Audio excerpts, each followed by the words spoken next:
오늘 하나님 말씀은 골로새서 4장 18절 한 절만 보겠습니다. 골로새서 4장 18절. 4장 18절은 4장 19절, 20절이 있는 게 아니라 4장 18절이 이제 끝입니다. 골로새서는 오늘로서 이제 설교를 마칩니다. 골로새서 마지막 4장 18절을 우리가 한 목소리로 읽겠습니다. 나 바울은 친필로 문안하노니 나의 매인 것을 생각하라. 은혜가 너희에게 있을지어다. 그리고 마지막은 좀 뭔가 중요한 것 같으니까 한 번만 더 읽어보겠습니다. 골로새서는 4장까지밖에 없고 4장은 18절까지밖에 없습니다. 그러니까 마지막 절에 우리가 도착했습니다. 자, 같이 한번 목소리를 읽어보겠습니다. 나 바울은 친필로 문안하노니 나의 매인 것을 생각하라. 은혜가 너희에게 있을지어다. 아멘. 우리가 지난 1월 27일부터 골로새서 말씀을 함께 생각했습니다. 그래서 오늘까지 12월 1일까지 하면 정확하게 45주일을 우리가 골로새서를 함께 생각을 했습니다. 골로새서는 4장하고 95절입니다. 전부 다. 그러니까 한 주에 우리가 2절 정도 생각을 했다고 보면 됩니다. 어쩌면 우리는 지금 골로새 교회에 있는 이 편지를 받아보는 그 성도들보다 더 골로새서를 우리는 많이 읽고 많이 우리는 알게 되었어요. 왜냐하면 골로새 교회에는 바울이 쓴 이 편지가 수십 통이 있는 것이 아니라 하나밖에 없어요. 그러니까 예배 드릴 때 그들은 대표로 누가 나가서 이 편지를 읽습니다. 근데 읽는데 예를 들어서 95절까지 다 읽으면은 한 2, 3분 정도는 다 읽습니다. 그러면은 그 사람들 머릿속에 이 편지의 내용이 좀 남을까요? 안 남을까요, 여러분? 그렇게 읽으면은 끝이에요. 그런데 우리는 그 사람들이 그렇게 읽는 이 골로새 편지를 자그마치 10달 동안 매주 우리는 골로새에 대한 이 편지에 대해서 읽고 바울의 뜻을 생각하고 그것이 무슨 의미였는가, 바울은 왜 그렇게 말을 했는가, 이것이 성경이 우리에게 무엇을 말해주는가 하는 것을 우리가 생각하면서 10달을 지냈습니다. 그러니까 우리는 골로새에 있는 성도들보다도 골로새에서 박사님들이 되셨다는 것이에요. 묻습니다. 골로새서에서 여러분들이 마음속에 담아지는 말씀이 어떤 게 있습니까? 10달 동안 우리는 골로새서만 붙들고 주일날 예배를 드렸어요. 그리고 그걸 말씀을 드렸어요. 그러면 올해는 사실은 우리가 골로새 성도들과 같이 신앙생활을 한 것이고 같은 말씀을 들었어요. 묻습니다. 다시. 여러분, 골로새서를 통해서 어떤 말씀이 생각납니까?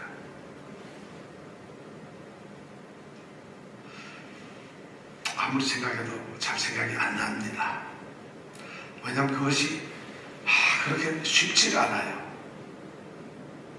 골로새 성도들도 아마 주일마다 골로새서를 읽었는데 읽을 때 이렇게 듣다가 끝나고 나서 1시간 뒤에 식사하고 친구하면 다 잊어버려요. 그 다음 주일 와서 또 읽으면 오늘 또 읽는구나. 한 2번 정도는 정성스럽게 듣지만 그 다음에 또 3주, 4주, 5째 주, 그 다음에 이 편지를 또 라오디게아 교회로 보내야 되잖아요. 그러면 그때는 못 읽는 거죠. 그러면 골로새 교회 성도들이 골로새서를 얼마나 기억을 하겠어요?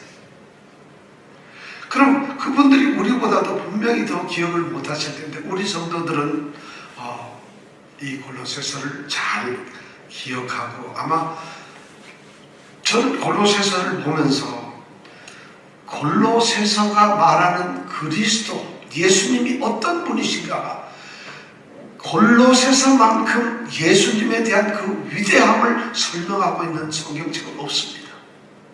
정말 깜짝 놀란 이 짧은 성경 안에, 그리고 리쿠스 그 계곡 속에 있는 골로새라고 하는 작은 도시에 있는 교회를 향해서, 그 작은 교회를 향해서 쓴 이 편지 속에 이렇게 귀한 보배의 말씀이 들어있다는 것이 놀랍습니다.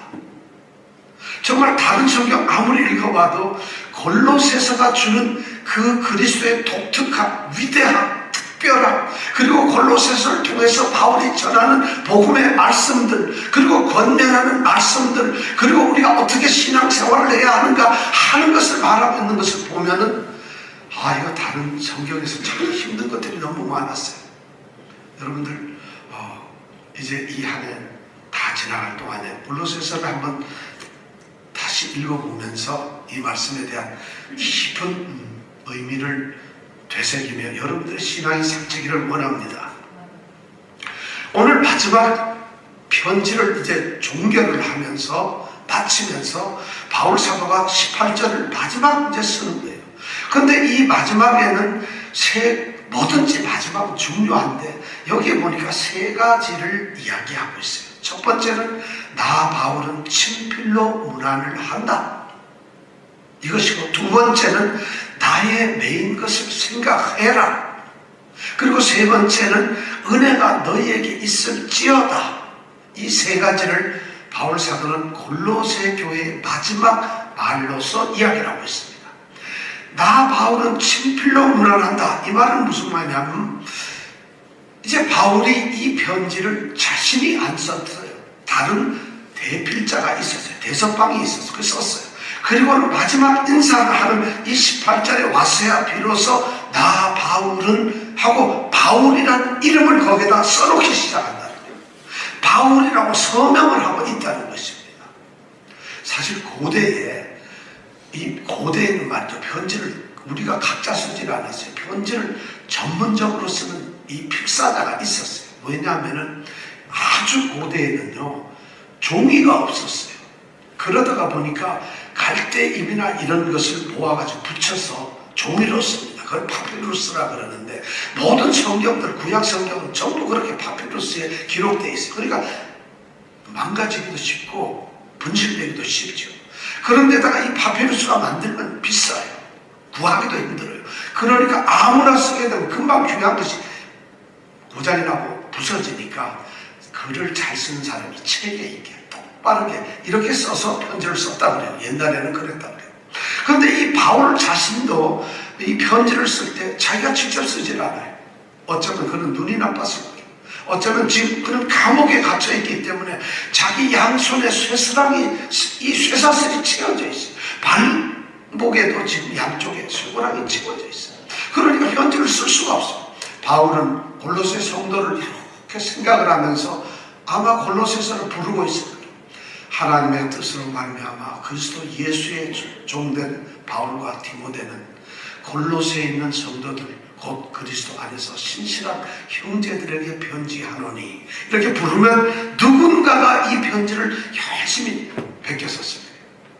그런데 마지막에 가서는 그 편지를 마치고 이제 다 됐느냐? 그럼 다 썼다. 그럼 아마 또 한번 불러봐라. 그럼 그 사람이 불렀을 거고. 그러면 자신이 편지를 다 했기 때문에 이제는 그렇다면 내가 이제 서명을 하겠다 해서 자신이 서명을 합니다. 왜 서명을 했을까요? 그냥 편지를 보내도 되는데 바울은 자신의 이름을 서명을 합니다. 바울이 쓴 많은 편지들 중에 보면은 이렇게 자신이 친필로 서명을 한다고 하는 성경이 몇 개 있습니다. 고린도 전서가 그렇습니다. 갈라디아서가 그런 성경입니다. 디모데 전서 후서가 이렇게 서명을 했어요. 그 다음에 여러분 골로새서가 이렇게 또 서명을 했어요. 다른 성경들은 로마서도 서명을 한 흔적이 있어요. 에베소서도 있어요. 그런데 다른 성경에는 서명을 안 하고 그냥 대서해서 그냥 보냅니다. 그런데 이렇게 서명을 하며 친필로 이렇게 사인을 하는 데는 이유가 있어요. 그 당시에 교회들마다 성경이 없잖아요. 그러니까 바울이나 요한이나 베드로처럼 이런 사도들이 한 말이라고 하는 소위 짝퉁 가짜 편지들이 교회에 돌아다닙니다. 바울의 이름을 핑계대고 이거 바울이 쓴 편지하고 가짜 편지들이 교회에 돌아다니면서 그것들이 뭐냐면 거짓 선지자, 이단들, 거짓 교사들이 그런 짓을 해요. 그러니까 바울은 그것을 막기 위해서 이 편지는 내가 쓴 것이라고 하는 자신의 친필 서명을 합니다.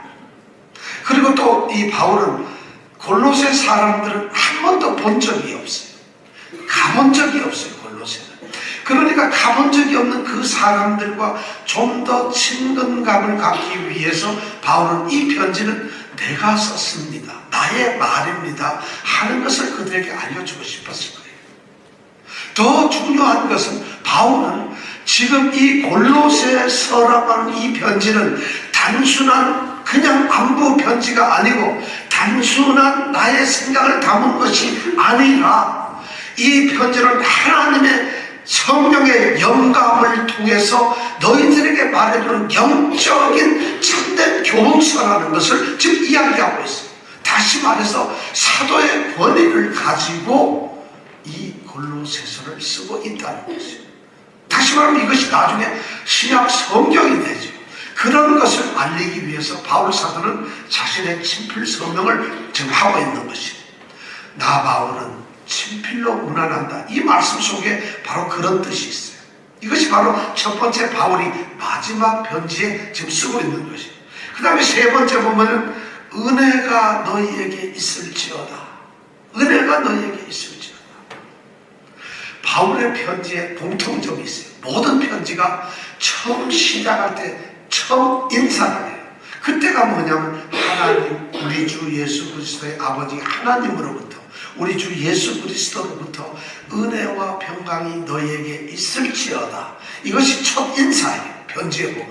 그런데 그렇게 첫 인사를 하고 편지의 마지막은 꼭 은혜가 너희에게 있을지어다 하고 또 은혜를 이야기합니다. 은혜를 꼭 이야기해요. 그런데 보통 다른 편지에 보면 주 예수의 은혜 또는 우리 주 예수 그리스도의 은혜가 너희에게 있을지어다 이렇게 쓰는데, 이 편지에 보면은 예수 그리스도나 주 예수라는 이름을 빼버리고 은혜라고만 쓰고 있어요. 바울에게는 지금 그렇게 또 안 쓰는 편지들이 많이 있어요. 지금 바울 사도는 골로새 성도들에게 하나님께서 하나님의 은혜를 그들에게 내려주시기를 간절히 원하고 있어요. 그래서 우리가 예배 끝나고 나면 축도하듯이 지금 바울은 골로새 성도들을 향해서 축도를 하는 것이에요. 은혜가 너희에게 있을지어다. 그런데 이 편지들 마지막에 쓴 은혜가 너희에게 있을지어다 하는 이 마지막 축도들이 바울이 쓴 여러 편지가 서로 달라요. 그런데 가장 완전하게 쓰인 것이 바로 고린도 후서 13장 13절 마지막 절 말씀입니다. 거기에 보면은 우리가 잘 아는 대로 주 예수 그리스도의 은혜와 하나님의 사랑과 성령의 교통하심이 너희 무리와 함께 있을지어다 이렇게 써놔요. 고린도후서 13장 13절. 그래서 우리가 예배 시간에 예배 다 마치고 목사님들이 축도할 때 그 축도문이 바로 고린도후서 13장 13절 말씀, 바울 성경에 나와 있는 축도의 말씀으로 축복을 합니다. 예수 그리스도의 은혜, 하나님의 사랑, 성령의 교통하심이 너에게 있을지어다. 근데 그것을 이제 목사님들이 조금 바꾸어 가지고 뭐 성령의 위로, 교통, 충만 뭐 이런 한참 한 10대까지 하시는 분도 있어요.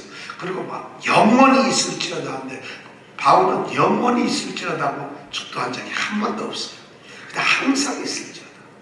항상 있는 것이, 항상 있으면 영원이라는 것이겠죠. 이렇게 얘기합니다.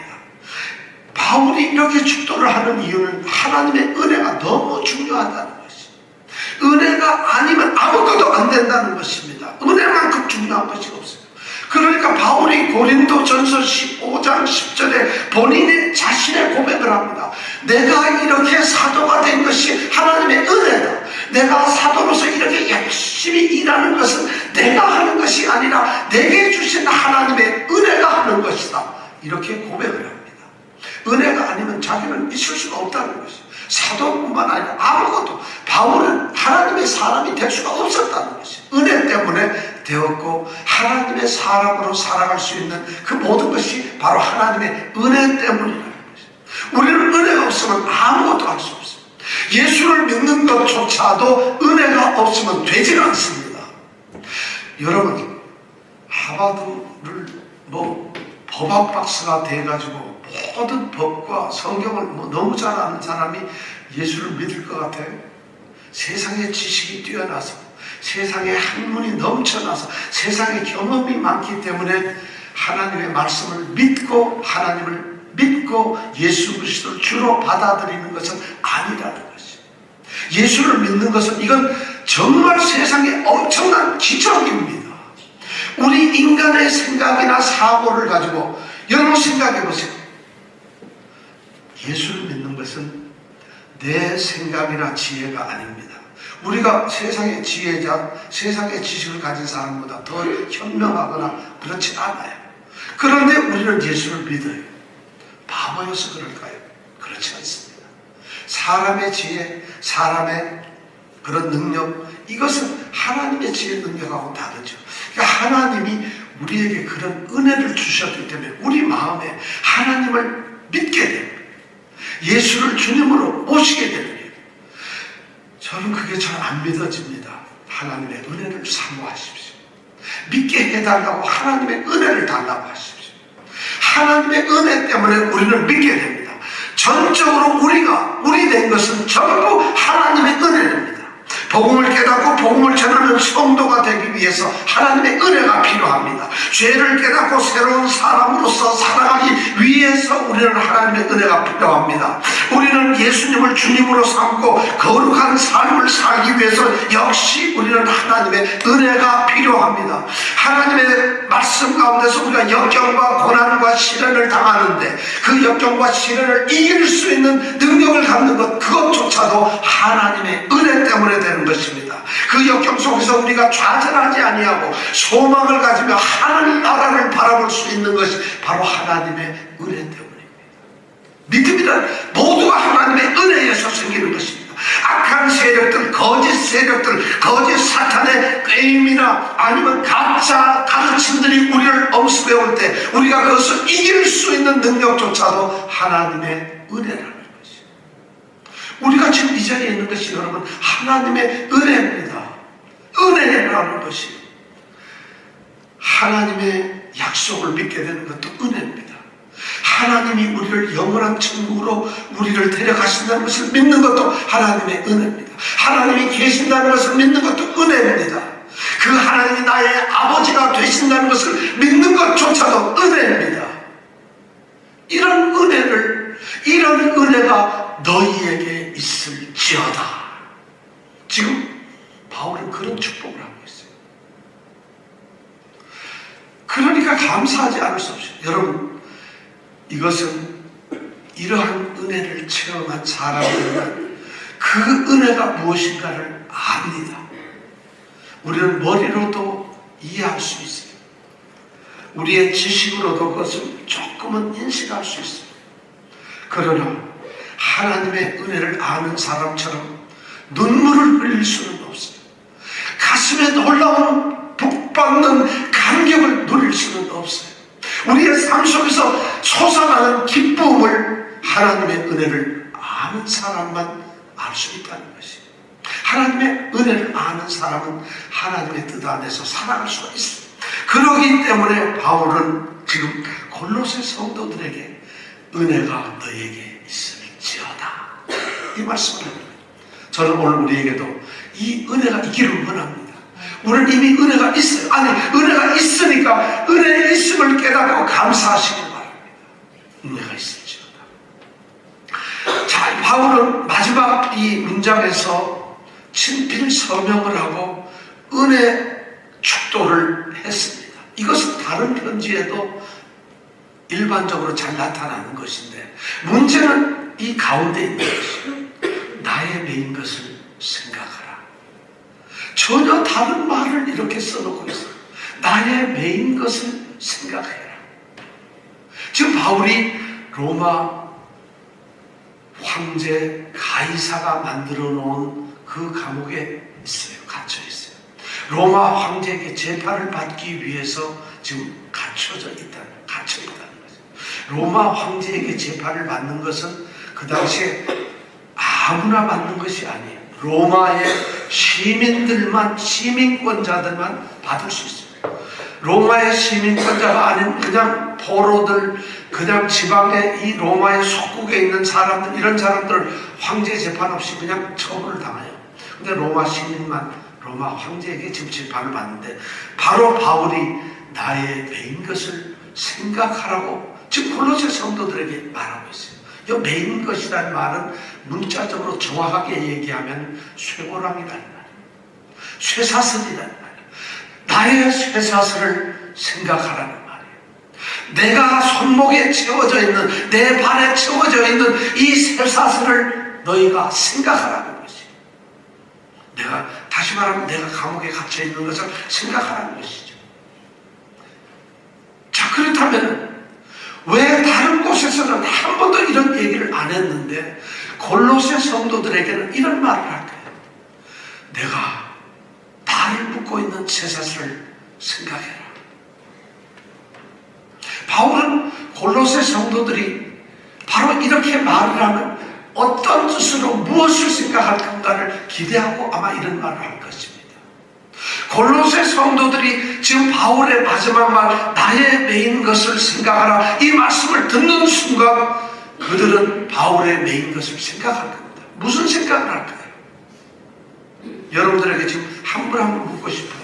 우리는 왜냐하면 골로새 성도들보다도 골로새를 더 잘 알기 때문에, 더 편지 내용을 알기 때문에 바울이 지금 나의 매인 것을 여러분 생각하세요. 이 말씀은 골로새 성도를 향해서 하는 말씀이 아니라 바로 우리를 향해서. 왜냐하면 우리는 골로새서를 읽은 사람들이 골로새 성도들과 동일한 하나님의 말씀을 가진 사람들이에요. 그러니까 우리에게 바울이 지금 말하고 있습니다. 나의 매인 것을, 예수님 교회 성도 여러분 생각하십시오. 자, 집사님 무엇 생각하고 있나요? 여러분 뭘 생각하나요?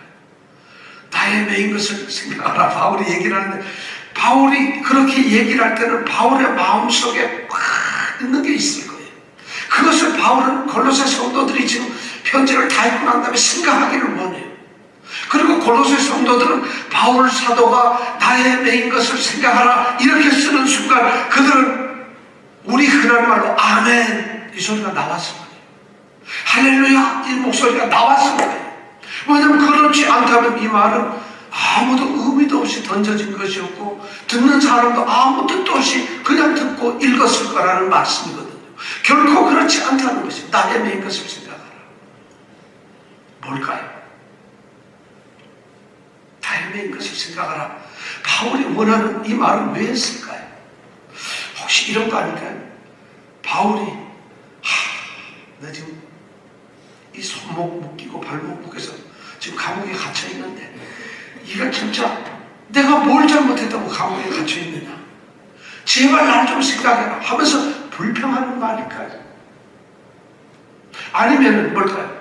야, 내가 지금 감옥에 있거든. 생각해봐. 내가 뭘 잘못하고 너 감옥에 있는데 나를 좀 불쌍히 여겨서 나를 위해서 좀 구명운동을 좀 해달라. 나를 좀 어떻게 여기서 꺼내달라. 그리고 그게 힘들면 자주 방문하고 면회라도 오고 사식이라도 넣어주고 돈도 좀 넣어주고 내가 좀 어떻게 해서 좀 이 안에서 편하게 지낼 수 있도록 해달라. 이렇게 해서 생각해달라는 거예요. 자기 입장을 동정하고 자기 입장에 대해서 지금 뭔가 좀 애틋한 어떤 인간적인 생각을 해달라고 그런 의미로 여러분 나의 매인 것을 생각해 주십시오. 이렇게 얘기하고 있을까요? 결코 그게 아닐 겁니다.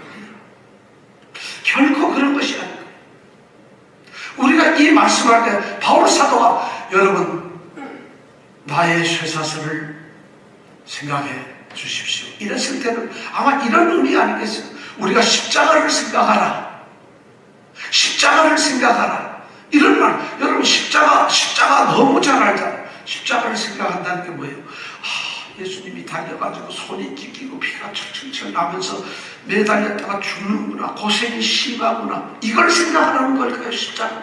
우리가 십자가 하면 십자가의 은혜로, 십자가의 능력으로, 십자가의 보혈로, 십자가 든든히 십자가 든든히 붙잡고 나가자 하고 십자가를 얘기할 때 무엇일까요? 그것이 십자가에서 일어났던 위대한 하나님의 사랑, 그리스도 예수의 희생, 죽음, 그리고 죄 사함, 용서, 그리고 십자가를 통해서 우리에게 주어지는 놀라운 구원, 이것이 우리가 십자가를 바라보는 게 아닐까요? 십자가에 쌓여있는 게 아닐까요? 그렇다면은 바울이 나의 쇠사슬을 생각하라. 그럼 우리는 뭘 생각해야 될까요? 여러분, 뭘 생각해야 될까요? 바울이 우리를 구원했나요? 우선 첫 번째 아마 이런 것을 생각할 수가 있습니다. 바울은 자신은 이렇게 매여 있지만, 복음을 전하는 사명을 받은 자신은 매여 있지만, 복음 그 자체는 결코 매여 있지 않게 복음이 전파되게 너희들이 기도를 해달라. 내가 이렇게 매여 있다는 걸 기억하면서 내가 매여 있는 이것을 불쌍히 여기지 말고, 이것을 동정하지 말고, 나는 매였지만 내가 증거하려고 했던 그 복음은 결코 매이지 않게 기도해달라. 아마 이것을 그들에게 이야기하고 있었을 것이에요. 왜냐하면 지금 이 마지막 편지를 쓰기 4장 3절에 보면, 전에 4장 3절에 보면 그가 이렇게 말을 해요. 하나님이 너희가 우리를 위하여 기도하되 하나님이 전도할 문을 우리에게 열어주사 그리스도의 비밀을 말하게 하시기를 너희가 구해달라. 전도의 문을 열어달라고 기도하고 있어요. 바로 이것 때문에 내가 매임을 당했다. 바로 이것 때문에 내가 지금 매임을 당했다고 그런 얘기를 하고 있어요. 에베소서 6장 9절 10절에 보면은 똑같은 이야기, 에베소서가 거의 같이 이렇게 감옥에서 쓰였던 글씨.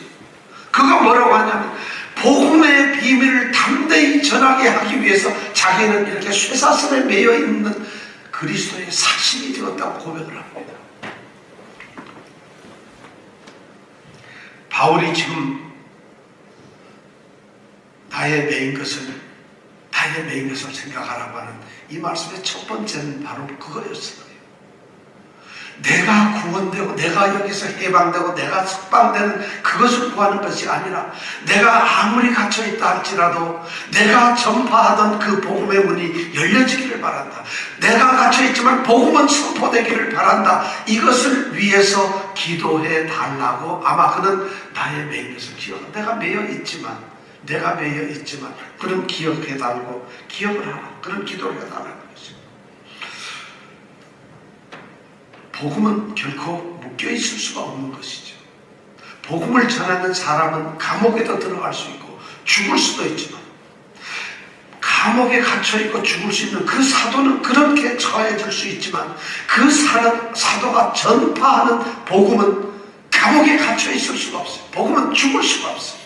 바로 그 복음이 땅 끝까지 전파될 수 있도록 하나님의 말씀이, 하나님의 비밀인 그리스도가 전파될 수 있도록 그것을 위해서 기도해달라. 아마 이런 말씀으로 첫 번째 그는 나의 매인 것을 생각하라고 했을 것이에요. 아마 두 번째는 또 이런 것이 아니겠나 싶어요. 자기가 복음 때문에 갇혀 있다는 것이에요. 갇혀진 이유가 복음 때문이라는 것을 얘기해요. 내가 이렇게 갇힌 거 생각하라 얘기는, 나는 복음 때문에 이렇게 되었다는 것이에요. 바울 자신은 복음을 전하는 사람이라는 것이에요. 그래서 내가 이렇게 갇혀있지만 너희에게도 복음을 전했다는 것이에요. 내가 가르치고 내가 말하고 내가 주님으로부터 받았던 그 비밀을 너희에게 내가 다 말을 했다는 것입니다.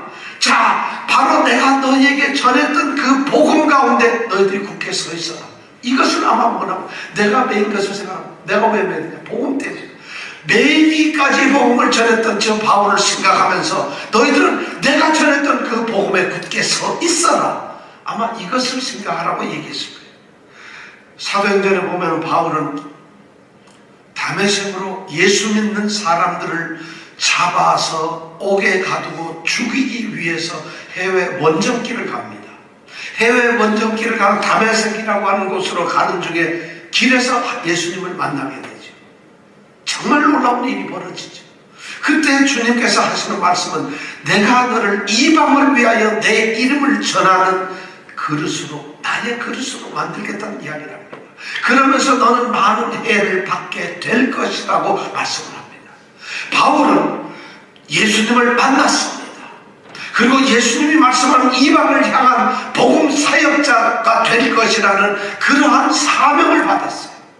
바울 자신은 그 사명에서 한 번도 떠난 적이 없어요. 에베소서 3장 1절에 보면 너희 이방을 위하여 갇힌 자 나 바울은 하면서 에베소 3장 1절에 보면 그를 다 모시고 점점점이 되죠. 성경에 보면 놀랍게 그런 게 나와요. 바울이 글을 쓸 줄 몰라서 그런 게 아니라 너희 이방을 위하여 갇힌 자 나 바울은 그 말씀에 감격스러우니까 점점점이 되어 있어요. 그는 바로 이방을 위한 사도라는 소명의식, 자기 정체성을 알고 있어요. 바로 나의 메인 것을 생각하라는 이 말씀은 바로 내가 너희에게 전했던, 나는 바로 복음의 사도인데 내가 너희에게 전했던 그 복음 가운데 너희가 서 있기를 원한다. 그 복음을 기억하라는 말씀. 바울은 위대한 복음을 전했어요. 골로새 성도들을 향해서 골로새서에서 정말 그는 필요로 하는 이 세상에서 우리가 알아야 될 복음의 참된 진리를 그는 편지로 지금 전하고 있어요. 바로 우리에게 지금 그 얘기를 하고 있어요. 골로새서를 통해서 여러분들이 그리스도의 비밀을 더 알게 되고 참된 믿음의 뿌리를 받고 세움을 입어서 교훈을 받은 대로 믿음에 굳게 서는 것이 무엇인가를 우리는 지금 알 수가 있어요. 바울은 그것을 이야기를 하고 있어요. 그러면서 바울은 아마 이렇게 얘기할지 몰라요. 내가 너에게 전한 복음을 너희가 들고 있어라. 그런데 복음을 전하는 나는 이렇게 쇠사슬에 매여 있다. 내 손목이 이렇게 쇠사슬에 매여 있다. 그러니까 너희들이 복음을 들었다 할지라도 그 복음의 소망에서 흔들리지 마라. 거짓 가르침이 너희를 유혹해서 너희를 넘어뜨리게 할 것이고 복음대로 살려고 하면 너희가 고난을 받게 될 것이다.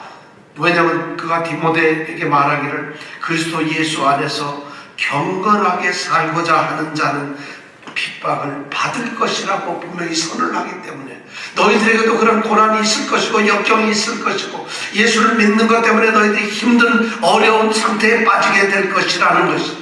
그러나 너희가 그런 가운데서 복음의 소망에서 절대 흔들리지 말라는 것이. 그는 아마 이렇게 말하고 있는지 몰라요. 나는 복음 때문에 쇠사슬에 묶여 있다. 복음 때문에 그렇게 되어 있지만 나는 좌절하지 않고 소망 가운데서 나는 기뻐하고 있다. 너희들은 나를 보면서 이렇게 정말 복음 때문에 갇혀져서 이렇게 있는 나를 보면서 너희들이 복음 가운데서 아무리 힘들고 어렵더라도 복음 안에서 잘 견디고 승리해라. 나처럼 복음의 소망에서 흔들리지 마라. 이 얘기를 아마 하고 싶었을 거예요. 그러니까 그가 마지막으로 쓰는 편지 이 마지막 구절에서 나의 메인 것을 생각하라. 이 말보다도 더 강렬한 요청이 어디 있겠어요? 너무 간단하잖아요. 나의 메인 것을 생각하라. 다른 말 엄청나게 쓸 필요 없어요. 이 말 딱 한마디 쓰면은 아마 골로새 성도들은 똑같이 그 말하면서 눈물을 흘리고 굳은 결심을 할 것이에요. 바울의 복음, 바울이 전한 복음에 우리가 서 있어야 되겠구나. 그 생각을 했을 것이에요. 세 번째 우리가 생각할 수 있는 것은 바울 자신은 예수 그리스도 안에 갇혀 있다는 것이에요. 바울은 나의 메인 것을 생각하라는 거예요. 자신의 메인 것이 결코 로마 황제 가이사의 감옥에 갇혀 있는 것이 아니라 나는 내 인생을, 나의 삶을, 나의 생명을 전적으로 예수 그리스도 안에 갇힌 자로 살고 있다는 것이. 나의 메인 것이란 나는 예수 그리스도 때문에 갇혀져 있다는 것이. 너희들이 보기에 내가 로마 황제의 명예에 의해서 로마 황제가 만들어 놓은 감옥에 그의 규칙에 의해서 갇혀져서 내가 이렇게 죄수처럼 있는 것 같지만 그렇지 않다는 거죠. 나의 메인 것을 생각하는 것. 나의 메인 것은 세상이 나를 메울 수는 없다. 왜냐하면 나는 그리스도 예수 안에 매여 있는 자이기 때문에. 나는 그리스도 예수 안에 매여져 있다는 거야. 바울은 아마 그렇게 얘기할 겁니다. 내가 전에는 율법에 매여 있었다. 내가 전에는 율법하면 율법이 제일인 줄 알고 율법에 매여 있었다. 나는 전에는 그리스도 예수를 핍박하는 그런 포행자 가운데 나는 묶여 있었다. 그러나 이제는 그리스도 그분과 그분의 십자가, 그분의 은혜 아래 나는 갇힌 자가 되었다. 지금 그것을 아마 그는 나의 매인 것을 그렇게 표현을 하고 있을지 모르겠어요. 이 세상 모든 사람들은 전부 매여 있는 사람들이에요. 갇혀 있는 사람들이에요. 어딘가에 무엇이든지 우리는 종이 되는 사람들이에요. 우리는 죄의 종이에 속되어 있어요. 전에는 우리는 죄의 종이 되어서 죄가 지배하는 죄에 끌려다니는 사람들이었어요. 그런데 이제는 그 죄에서 해방되었어요. 죄에서 해방되어서 자유인이 되었어요. 그런데 우리는 이 자유인이 바로 그리스도라고 하는 분의 종이 되는 것이 바로 자유되는 것이에요. 이 세상 사람들은 죄의 종이거나 그리스도의 종이에요. 우리 성도들은, 골로새 성도들은 죄의 종에서 벗어나 그리스도의 종이 되고 그리스도에게 갇혀진 자들이 되고 그리스도의 쇠사슬에 묶여있는 사람들이래. 그리스도를 떠날 수가 없다는 것이. 바울은 지금 바로 자신이 그리스도에 매여있는 자들, 예수님 때문에, 예수님을 위해서, 예수님 안에서 자기는 꼼짝없이 매여있다는 것을, 그것을 얘기하고 싶어요. 복음보다도, 그 어떤 것보다도 그는 오직 예수의 사람으로. 그러니까 그가 항상 고백하기를 그리스도 예수의 종이 되었다. 그리스도 예수의 종이 되었다. 그리스도 예수의 사도가 되었다. 결국 그것이 예수 안에 자기는 잡혀져 있다는 것이. 아마 골로새 성도들은 나의 매인 것을 생각하라, 이 말씀을 듣고 이런 것을 생각했을 거예요. 바울 사도는 똑같이 이런 것을 생각하면서 나의 쇠사슬이라고 하는 것을 생각하라고 말씀을 던지면서 이 말을 쓰면서 골로새 성도들에게 자기네 가슴에 솟아나는 그 말을 전하고 있는 것이, 여러분 나를 기억할 필요 없어요. 나의 쇠사슬, 내가 매인 것을 기억해 주십시오. 여러분들 마음속에 내 매인 것을 그대로 간직하고 인식해 주십시오. 내가 로마의 감옥에 갇혀 있다고요? 어림도 없는데 내가 왜 갇혀 있었겠어요? 복음 때문 아니에요. 예수님 때문이 아니에요. 그가 지금 그 말을 하고 있는, 바로 너희들 마음속에 복음을 기억하라는 것이, 바로 그리스도 예수를 기억하라는 것입니다. 놀라운 얘기를 하고 있습니다. 다시 말씀드리면 이런 것입니다. 나의 매인 것을 생각하라, 이 말은 뒤집어 말하면 너의 매인 것을 생각하라는 것이. 너희들은 지금 어디에 매여 있느냐? 너희 매인 것을 생각하라, 나의 매인 것을 생각하라, 이 말을 바꾸면 너희 매인 것을 생각하라는 것이. 여러분 무엇에 매여 있나요? 여러분들을 붙들고 묶고 있고 여러분들을 붙잡고 있는 쇠사슬이 어떤 건가요? 여러분들은 무엇에 매여 있나요? 무엇에 매여 있나요? 바울 사도가 지금 그 말을 던지고 있어요. 내가 매인 것, 너희 매인 것이 있다는 것이. 바울이 다른 말 안에 매인 것에 대해서 얘기를 하고 있어요. 너희도 나처럼 예수에게 매여 있으라는 것이. 골로새서 1장부터 그가 했던 말은 바로 그것이, 너희가 그리스도 예수를 주로 받았으니 그 안에서 살아라, 이 말이 바로 그거예요. 예수에게 매여 있다는 것이. 너희들, 내가 바로 이렇게 예수에게 매여 있듯이 너희도 바로 예수 안에서 매여 있어라 하는 말을 우리에게 던져주고 있습니다. 세상에 매이지 말라. 세상이 주는 것에 매이지 말라. 세상에 있는 것에 매이지 말라. 헛된 것에 매이지 말라. 가짜에 매이지 말라. 보이는 것에 매이지 말라. 썩어질 것에 매이지 말라. 바울은 지금 그 얘기를 하고 있는 것이죠. 어쩌면 바울은 매여 있지만 매여 있지 않은 사람이에요. 놀랍죠? 보이는 것으로는 매여 있지만 보이지 않는 것으로는 전혀 다른 것에 그는 매여 있는 사람이에요. 바로 그렇게 매인 것을 기억하라는 거예요. 오늘 이 말씀이 골로새서를 마치면서 바울이 골로새 성도들에게 주는 말씀이에요. 이보다 더 강한 말이 어디 있어요? 골로새 성도들이요, 여러분들은 나의 매인 것을 생각하듯이 여러분들이 어디에 매여 있는가를 돌아보십시오. 사랑하는 예수님께 성도 여러분, 여러분들이 바울 사도에 매인 것을 생각하듯이 여러분들 스스로가 어디에 매여 있나를 생각해 보십시오. 믿음의 삶은 바로 이 매여 있는 삶이에요. 나는 무엇에 매여 사는가? 나는 무엇에 이끌리고 있는 것을? 나를 꽁꽁 사로잡고 있는 것은 무엇인가? 나는 무엇 때문에 아무것도 못하고 그 안에 갇혀 있는 것인가? 나는 무엇에 갇혀서 다른 것을 감히 할 생각도 안 하고 오직 그것만 할 수 있는가? 무엇에 매여 있는가? 저는 여러분들이 바로 이 바울 사도의 말, 나의 매인 것을 생각하라는 이 말씀에 여러분들이 매여 있기를 원합니다. 그래서 예수에게 매이는 정말 그리스도인들이, 성도들이 되기를 간절히 원합니다. 그리고 갈라디아서 여기서 마치겠습니다. 같이 기도하겠습니다.